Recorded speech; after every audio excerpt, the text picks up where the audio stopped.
Okay, this next tutorial is possibly the one that really takes the most to get your head around, because it's the tutorial on the quizzes, how to make a quiz.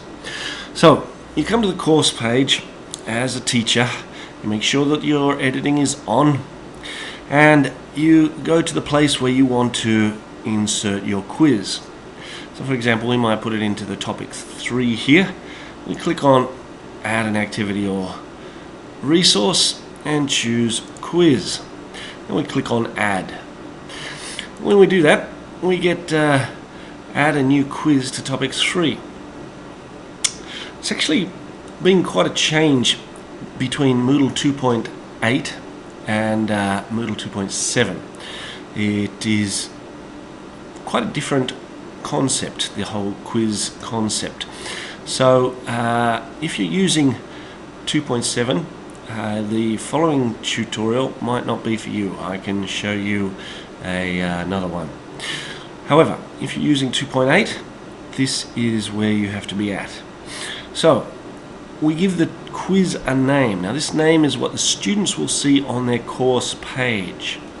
When they click that name, they'll see this description. So you have to add a quick description, answer the questions, and then click submit all and finish. Now we can go through and we can change various things in the quiz. We can have an open time and a close time. We can have a timed quiz so that we put a little bit of extra pressure on the students perhaps. If you're doing this quiz for examination purposes, then that might be a good idea. If you're using the quiz for study purposes, then probably not. You want the students to be able to take their time and actually learn something. Okay, so now what we can also do is set various grade categories. We have to use the grade book for that. We have to say how many times they can take the quiz. Can they take it unlimited times, or can they only take it once? Grading method, highest grade. If you want them to take it numerous times, perhaps setting the average grade is one way to encourage that. Because if they get only half marks in the first one, they take it the second time and get full marks, then the actual average is only 75%. They have to take it again to improve it further and further and further. But again, if you're doing it for study purposes, perhaps just setting that at highest grade is fine. Question order, you can set the quiz so that all the questions in the quiz are randomly shuffled around. Now that's all right if you don't want the quiz to go from easiest questions to more difficult questions. If you want to do that, then you're probably best to go as shown on the edit screen. However, if it's totally not worried about that type of thing, then we can click this as shuffled randomly. Now, new page, every question, or all questions on one page. You might be a little bit careful if your server is a little bit slow and old. If you put all the questions on one page and all the students go there at the same time, then that can put a little strain on the server. Perhaps setting it so that each page only one question comes out at a time might be a better idea. Question behavior, shuffle within questions. So if you have a multiple choice question with A, B, C, D, the answers, then you probably want students not to cheat. So you probably want that to be shuffled so that, say, answer A for this student will be different to answer A for another student. Though when they click the correct answer, it will always be correct. Okay, how questions behave. Now, adaptive mode, no penalties, is a great one if you're creating your quizzes for study purposes. Reason being, the students can find out immediately. They get immediate feedback for that each question. They don't have to wait till the end of the quiz to get feedback. Deferred feedback, there, if you're doing it for study for examination purposes, set it as deferred feedback, because in that particular one, they have to finish the quiz before they get their feedback and the results. So study, no penalties, adaptive mode. Deferred feedback, than more for examination purposes. Okay, we're going to do this as a study one, so let's go adaptive mode, no penalties. Okay, the attempt. Now you get a variety of review options that students can take, and as always you can get more information by clicking this. I won't go over this too in depth because it just takes too long. Again, if it's for a study purposes, then you're probably best to go with all of these checked. If it's for an exam purpose, perhaps you don't want these first 2 rows checked. You might even not want to show the students their final marks. You might want to give them some specific feedback though. So the material here, well, there's extra restrictions. You can put passwords on there.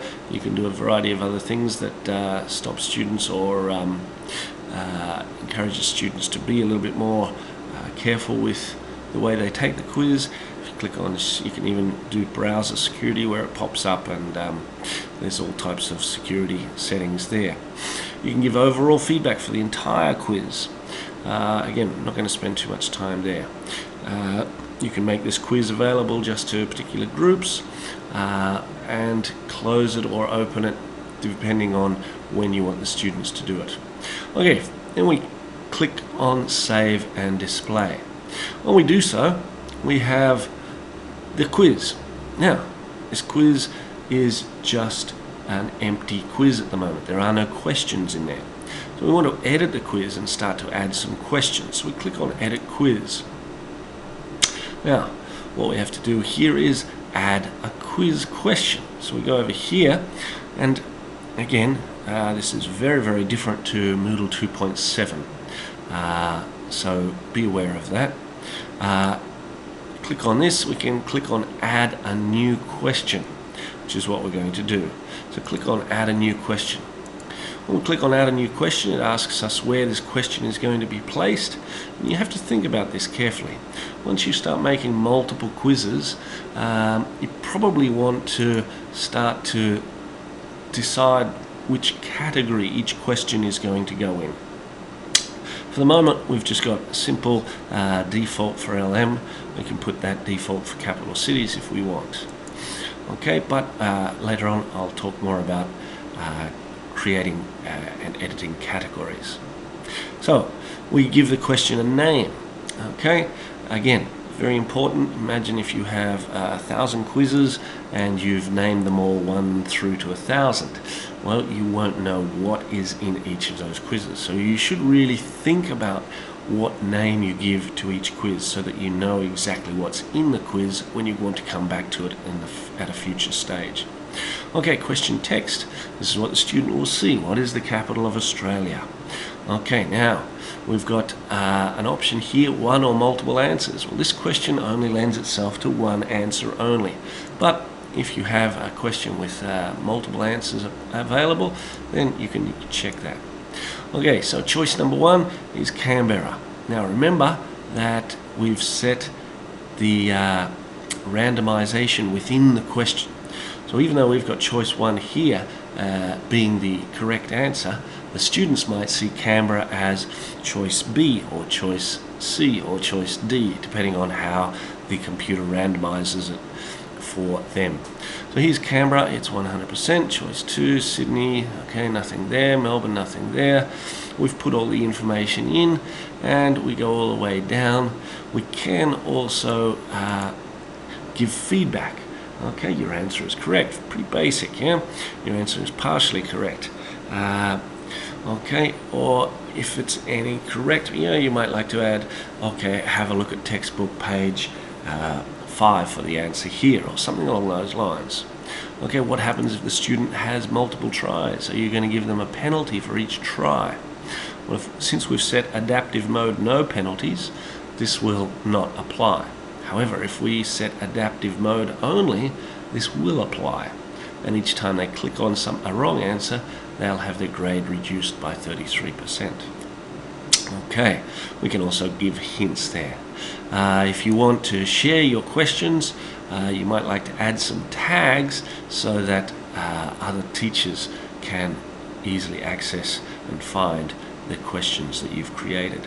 So then we click on Save Changes, and we've made our first question. So here's our first question, and it's automatically been added to the quiz. Again, that's quite different to the way that 2.7 operated. In 2.7, it was created, but it was put into a question bank, and you had to then add the quiz into add the quiz question into the quiz. Here, as you can see, it's automatically added straight into that quiz. Now this grade at the moment is 10%. It's rather large. You might like to change that to 1 or 2 or whatever you're going to give for this particular quiz. So we've added one question here. We're going to add another question very quickly, and we're asking, okay, Japan. This time, which cities have been the capital of Japan throughout the history is what we're suggesting there. And here we've got multiple answers allowed. Now I'm not going to go through, but the question, when you give answers there, if there are 3 answers, then you have to give 33.333% for each of the 3 correct answers. If there are only 2, then it's 50% for each of the 2 correct answers, so that the total adds to 100%. Okay, if there's 4 or 5, then if there's 4, then it's 20%. If it's 25%, if there's 5, then it's 20% for each correct answer that you put in there. Okay, we add that. So now we have 2 questions in our quiz. What we can do now is go over to the administration menu and click on preview, and that will show us our quiz. So here is our quiz. We can see, okay, what is the capital of Australia? If we go to the next question, remembering that we've set it so that